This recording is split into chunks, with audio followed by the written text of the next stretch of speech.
살인자인 부모가 아들을 살인자로 키우며 살인의 방법을 가르친다. 예, 최근까지 한 인터넷 포털 사이트에 연재되던 웹툰 만화의 내용입니다. 그런데 자신을 평범한 40대 아빠라고 밝힌 한 학부모가 이 웹툰은 물론이고 웹툰 전체 이용가에 대한 문제를 제기하면서 지금 이 웹툰의 등급제가 뜨거운 이슈입니다. 경찰에 고소까지 하신 분이에요. 학부모 김명열 씨를 오늘 화제 인터뷰에서 직접 만나보죠. 김 선생님 안녕하세요. 네, 안녕하세요. 40대 평범한 아빠다 이렇게 스스로를 밝히셨는데 아이들이 몇 살인가요? 초등학생하고 중학생 아들이 있습니다. 초등학생, 중학생. 네네. 근데 아이들이 이 웹툰을 즐겨본다는 건 어떻게 하셨어요?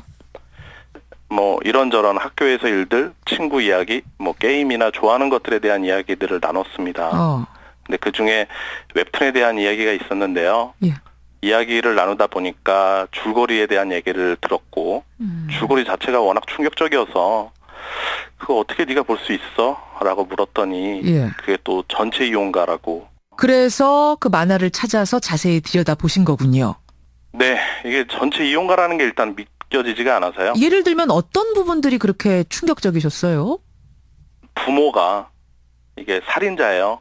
예, 아무 목적 없이 사람을 죽이는데 아들도 거기에 가담하고 있다는 게, 그걸 또 부모가 독려하고 있다는 게 정말 저한테는 좀 믿겨지지 않는 내용이었고요. 예, 일단 줄거리 자체가 충격적이었고. 네, 맞습니다. 예. 거기에 이제 인용되었던 대화 내용이라든가 그림 자체가 워낙 이 전체 이용가잖아요. 예. 웹툰이 아니고요. 전체 이용가로는 매우 부적절하다고 생각이 됐습니다. 그러니까 줄거리도 그렇고 거기에 쓰이는 욕설 같은 것도 나오고 그래요? 네, 욕설뿐만이 아니고요. 예. 일단은 대화 내용 자체가, 그러니까 성인이 봐도 좀 무리라고 생각되는 내용이 많이 있었습니다. 알겠습니다. 지금 이 심의는 누가 하지요? 이게 지금 방송통신심의위원회와 예. 만화가 협회가 자율 규제 협약을 했기 때문에 예, 그쪽에서 하는 거지.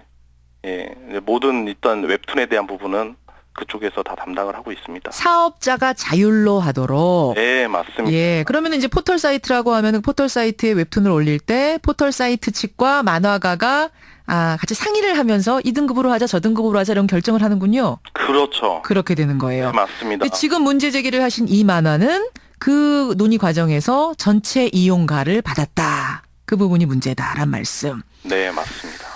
근데 이제 이렇게 작가는 얘기하더군요. 살인에 대한 얘기가 나오긴 해도 한 아이의 성장물이고 어두운 시대상, 즉 지금의 현실이 그렇게 어둡기 때문에 장르 특성상 불가피한 수준의 묘사를 한 거지. 그게 무작정 잔인하고 무작정 선정적인 건 아니었다. 어떻게 생각하세요?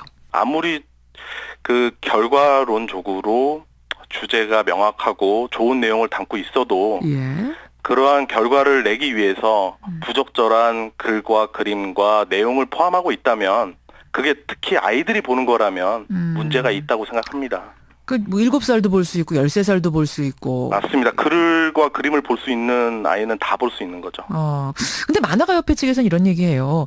이렇게 부분 장면만 보고 문제 제기를 하기 시작하면 그럼 그리스 로마 신화는 살인, 강간, 여성 비하가 난무하는데 그것도 다 성인물 돼야 된다. 중국의 초한지 이런 거 다 성인물이다. 어떻게 생각하세요? 아시겠지만 이 만화라는 게 매체 자체가 특징이 있습니다. 다른 문학 장르에 비해서 쉽게 이해가 되고요. 상상이나 공상을 할 때 그 욕구를 가장 잘 반영하고 너무 손쉽고 간편하게 접할 수 있는 간편성이 있습니다. 그런 모든 것들이 스마트폰을 통해서 어른들이 감시할 수 없는 상황에서 벌어지고 있다는 겁니다. 그래서 해당 웹툰의 작가, 그리고 한국만화가협회장, 인터넷 포털 사이트, 거기다 방송통신심의위원장까지 고소를 하셨어요? 네, 맞습니다. 근데 어떻게 작가까지 고소하게 되셨어요? 만화 작가까지. 창작자 자신이 이 창작물에 대해서 어떻게 보면 가장 잘 알고 있잖아요. 그렇죠.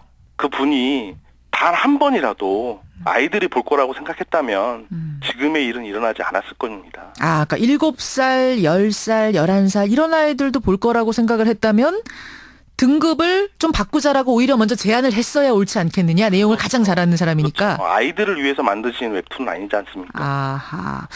알겠습니다. 그러니까 김영열 씨가 보시기에는, 이제 아버님이 보시기에는 지금 등급 구분이 잘못된, 그러니까 너무 느슨하게 된 웹툰들이 이 작품 말고도 많다고 보세요? 네, 정말 많고요. 문제는 이게 선 등록 후 조치라는 겁니다. 그게 무슨 말씀이세요? 포털 사이트와 작가가 협의해서 등급을 지정해놓고 바람직하지 않다, 부적절하다고 신고가 오면 그제서야 심의를 한다는 겁니다.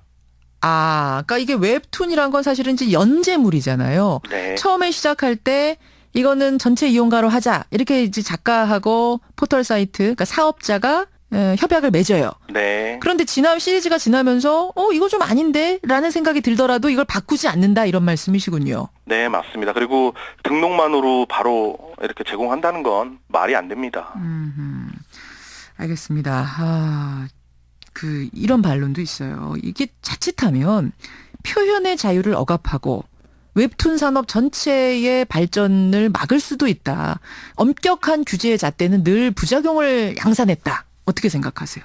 저도 2012년 방송통신심의위원회에서 청소년 유해 매체물로 지정했을 때 예. 반대 서명을 했었습니다. 이게 무분별한 검열은 분명히 표현의 자유를 억압하는 건 사실이고요. 예. 제가 문제 제기하는 부분은 표현의 자유나 이런 부분이 아니고요. 아이들이 보는 등급에 대한 부분이고요. 아, 등급에 대한 부분. 네, 맞습니다. 전체 이용가 등급에 대해서만 예. 문제를 제기하는 겁니다. 표현의 자유 누려라. 대신 정확하게 등급도 적용해서 아이들은 보호하자. 요 부분을 좀 봐달란 말씀이시군요. 네, 맞습니다. 알겠습니다. 여기까지 말씀 듣겠습니다. 웹툰을 보신 우리 청취자 여러분들은 혹시 어떤 생각들을 평소에 갖고 계셨는지 좀 보내주시죠. 오늘 고맙습니다. 네, 감사합니다. 예. 웹툰의 연령 적용 문제에 대해서 강력하게 문제 제기를 하고 나선 분입니다. 학부모 김영열 씨였습니다.